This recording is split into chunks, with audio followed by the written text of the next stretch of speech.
J'ai perdu quelqu'un, il y a quelques années. Ma mère. Alors j'ai décidé de ne faire qu'un avec mes pensées les plus sombres.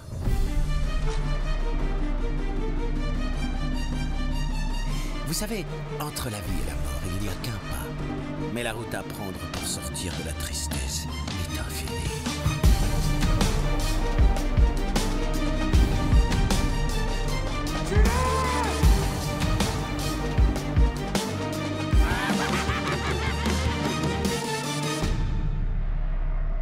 Les écrans sont éteints.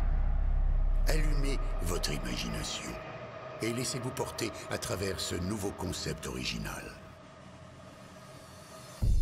Lennox vous présente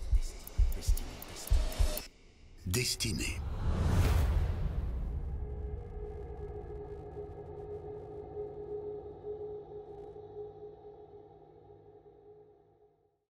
Salut tout le monde, j'espère que vous allez bien. Bienvenue dans cette nouvelle review achat du mois de juin. Mais avant de commencer, vous vous demandez sûrement ce que vous venez de voir et c'est tout à fait légitime. Sachez que j'ai été contacté au début du mois de juin par Lennox, producteur de musique, qui s'est lancé dans un projet plutôt inédit et je vous avoue que ça nous concerne à peu près tous, fans de comics, de séries, de films et de pop culture de façon générale. Et comme j'ai trouvé son projet cool, j'ai décidé de vous en parler et de le soutenir de cette façon. Je n'ai absolument rien à y gagner, ce n'est pas un placement de produit. Et le projet de Lennox s'appelle Destinée. Alors non, ce n'est pas un remix de la musique de Guy Marchand. Plus qu'un album de musique, c'est une fiction scénarisée d'environ 55 minutes qui met en avant la vie d'Ethan, un jeune homme destiné à devenir un grand super-héros puisque doté de super pouvoirs, qui va vivre un drame et par la suite développer un TDI, un trouble dissociatif de l'identité. Comme je vous l'ai dit, c'est un projet musical sur un ton assez sombre, accompagné d'une véritable ambiance sonore, presque à l'instar d'un livre audio, dans lequel vous entendrez différents styles de musique, mais surtout différentes voix de grands comédiens français, comme notamment les voix de Morgan Freeman, Ben Affleck ou encore Jon Bernthal, qui y jouent les comédiens dans l'album. Je vous mets le lien de sa campagne Ulule dans la description. Si vous êtes curieux, n'hésitez pas à y jeter un œil. Vous y verrez notamment le trailer que vous avez vu en début de vidéo, mais également vous pourrez entendre le prélude de l'album et vous aurez d'autres informations puisque sa campagne est très bien faite. Et puis, bien pourquoi pas le soutenir si vous en avez envie. On commence donc enfin cette review achat avec le premier achat qui n'est autre que l'Omnibus Ultimate Spider-Man tome 1.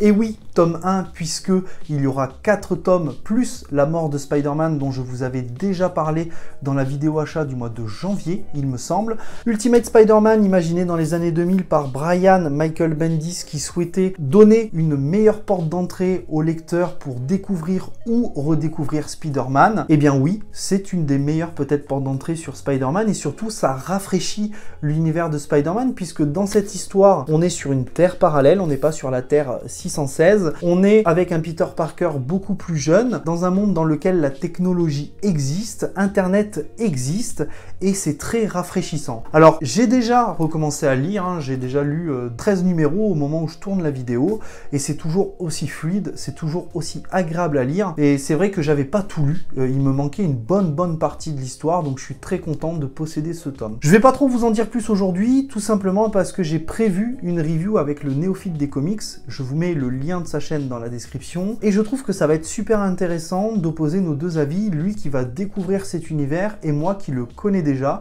et voir si on va se compléter ou au contraire s'opposer sur nos avis.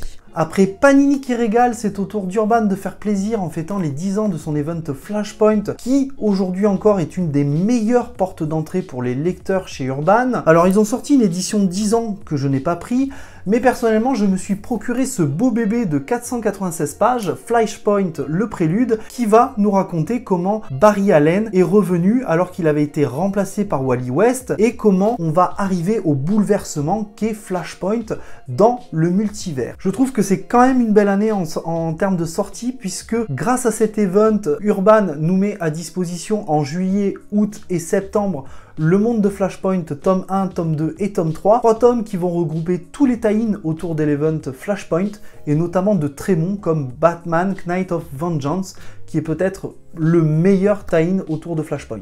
On passe du côté de chez iComics, cette fois avec Lock & Key Ciel et Terre, un recueil de 3 histoires courtes par la même équipe créative dont l'une d'elles a été nommée aux Eisner, donc c'est plutôt intéressant. J'en avais parlé notamment sur Twitter avec Sullivan Rowe qui m'avait quand même dit que c'était pour les vrais fans de Lock & Key, donc j'ai hâte de lire ce petit tome qui fait moins de 100 pages pour 10,90 € en espérant qu'il puisse m'apporter quelque chose. Je vous en parlerai assez rapidement. Et si vous vous posez toujours des questions vis-à-vis de Lock & Key et de l'intégrale qui sort au mois de septembre, eh bien, n'hésitez pas à aller voir ma vidéo sur la review de Lock & Key, vous en saurez plus quant à mon ressenti sur les 6 tomes de la série. Et on continue maintenant avec le dernier tome de The Promised Neverland que j'ai toujours pas commencé, mais comme la série est finie en 20 tomes, eh bien je l'ai pris.